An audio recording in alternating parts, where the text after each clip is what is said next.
Alors, salutations tout le monde. Ludovic m'a contacté, m'a proposé de répondre à quelques-unes de ces petites questions. Donc voilà, je sais pas trop si ça va vous plaire ou pas, mais en tout cas allons-y. A priori, on va être plusieurs à faire ça, donc ça va être certainement très sympa. Alors, je me présente, je suis Florian Failly, je suis auteur de jeux, donc je travaille pas pour un éditeur en particulier, c'est à moi d'aller démarcher différents éditeurs avec mes projets sous le bras. J'ai fait à peu près une dizaine de jeux, ils sont au-dessus là, je vais faire présentatrice météo, on a Wonder Zoo chez Djeco, Greenville chez Soribea French, on a Misty qui est ici, donc voilà, puis il y a tous les autres qui gravitent un peu autour. Donc voilà, ça fait des jeux très différents, hein. Je ne suis pas spécialisé dans une catégorie en particulier. Et en termes de projets, là, j'ai eu quelques projets qui ont été annulés pour diverses raisons. Il m'en reste encore deux. Un qui va sortir chez Spesco, que j'ai co-créé avec mon fils il y a quelques années, on l'a signé. Donc là, voilà, on est sur les derniers réglages de quelques petits jetons. Et la suite, qui est pas la suite narrative, on va dire, de Greenville, qui est Paris 1889. Tout ça devrait sortir pour la fin d'année. Après là, c'est une période un peu compliquée, donc on va pas s'avancer sur les dates. Mais en tout cas, ça sortira assez rapidement et on aura l'occasion d'en reparler. J'espère que ça va vous plaire. Donc voilà, ça c'est qui je suis et les projets que je fais.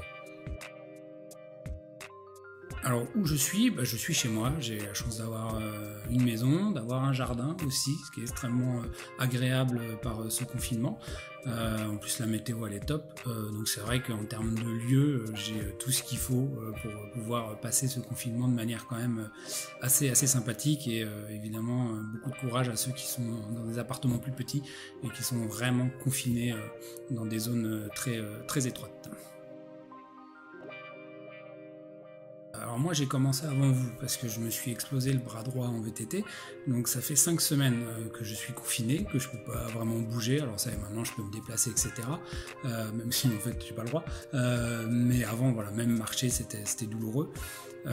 Donc au final, voilà, j'ai pris quelques réflexes, j'ai pris un petit peu d'avance par rapport à tout le monde.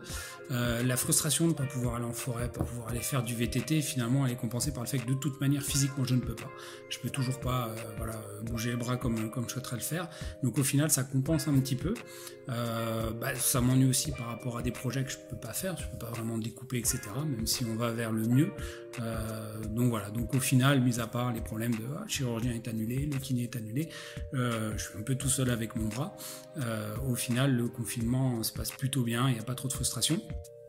Au-delà de ça, il y a 3 enfants à s'occuper, il y a l'école à la maison, je crois qu'il y a beaucoup de parents qui le font aussi, il y a le travail aussi à côté, donc voilà, ça génère beaucoup d'énergie, beaucoup de choses à faire, j'ai pas vraiment le temps de m'ennuyer, je pensais que j'aurais plus de laps de temps plus calme, mais au final il faut occuper tout ce monde-là, on peut pas sortir et s'aérer comme on veut.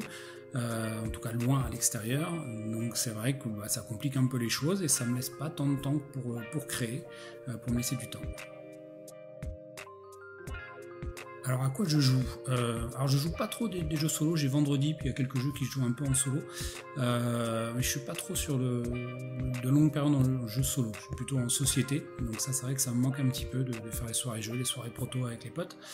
Je joue pas spécialement devant un écran, déjà avec le boulot j'y passe aussi pas mal de temps, donc c'est vrai que j'ai plutôt tendance à retourner vers du carton, du plastique, du papier. Donc voilà, les jeux, j'ai fait une petite pile là, c'est les jeux qui sortent en ce moment, donc plutôt des jeux familiaux, parce que là du coup on est 5, donc on peut quand même faire pas mal de petits jeux.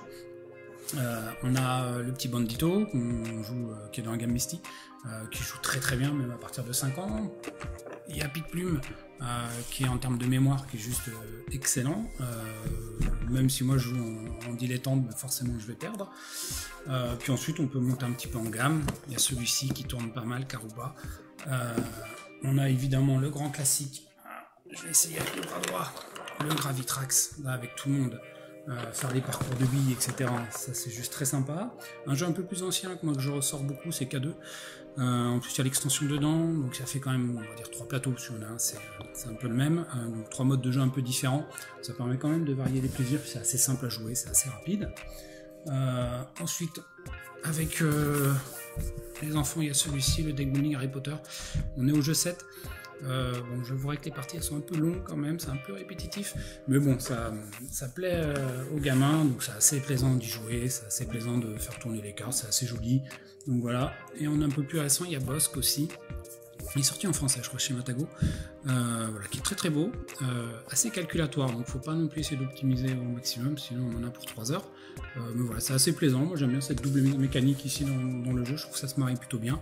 Voilà, c'est les jeux qui sortent, maintenant si je fais la vidéo dans 4 jours, peut-être que j'aurais sorti une autre pile, mais en tout cas là pour l'instant c'est ça qui tourne pas mal, et c'est vrai que c'est salvateur le jeu de société en ce temps de confinement. Est-ce que j'ai une bonne pratique, une astuce, quelque chose? Non, hélas, non, j'ai pas grand chose. Quelque chose qui peut être intéressant, c'est de prendre ses contacts et puis d'appeler quelqu'un qu'on apprécie. Si on l'apprécie pas, on va pas forcément le faire. Et bah voilà, lui envoyer un petit SMS, ça fera toujours plaisir et ça peut créer du lien finalement. Et j'aime bien cette idée de se dire qu'on est confiné, qu'on est seul et qu'on arrive à recréer du lien et de reprendre du lien avec des gens qui étaient un peu éloignés. Donc voilà, je trouve que c'est plutôt intéressant comme principe. Alors, un projet qui traînerait, qui me permettrait de ressortir. Déjà, j'ai pas autant de temps que ça, en fait, finalement. Mais un projet qui est pas ludique, c'est de ranger un établi, avec de la visserie partout, etc. Ça fait 2 ans que c'est un bazar monstrueux, que ça s'est empilé. Donc là, je suis en train de trier. Donc, au moins ça, si j'arrive au bout, ce serait vraiment pas mal. Après, en termes ludiques, alors il y a des idées, il y a des choses partout, il y a des contacts avec des éditeurs, des contacts avec des co-auteurs, on essaye d'avancer comme ça, c'est pas toujours facile, c'est pas toujours motivant. Ça risque d'être très bouché après au retour en septembre-octobre, quand vraiment ça va reprendre pleinement. Donc on va voir un petit peu où on va, on sait pas trop. Des idées, il y en a plein dans la tête, il faut les structurer. Comme j'ai dit, je peux pas encore tout à fait découper, créer, etc. Mais l'envie est là, et puis on va continuer à essayer de se faire plaisir. Un message à donner à tout le monde, faire prendre ce que j'ai écrit. J'ai l'impression qu'on est dans un escape room mondial. Pour gagner, pour pouvoir sortir, faut qu'on reste enfermé. Voilà, c'est certainement inventé par Schrödinger ce truc là. Donc voilà, restons enfermés, on va jouer le jeu jusqu'au bout et c'est comme ça qu'on va pouvoir sortir. Et puis voilà, après bon courage à tous, il y en a qui sont dans des conditions beaucoup plus compliquées, en tout cas que la mienne, et puis créez, faites-vous plaisir. Ciao ciao. Oh, you make me feel so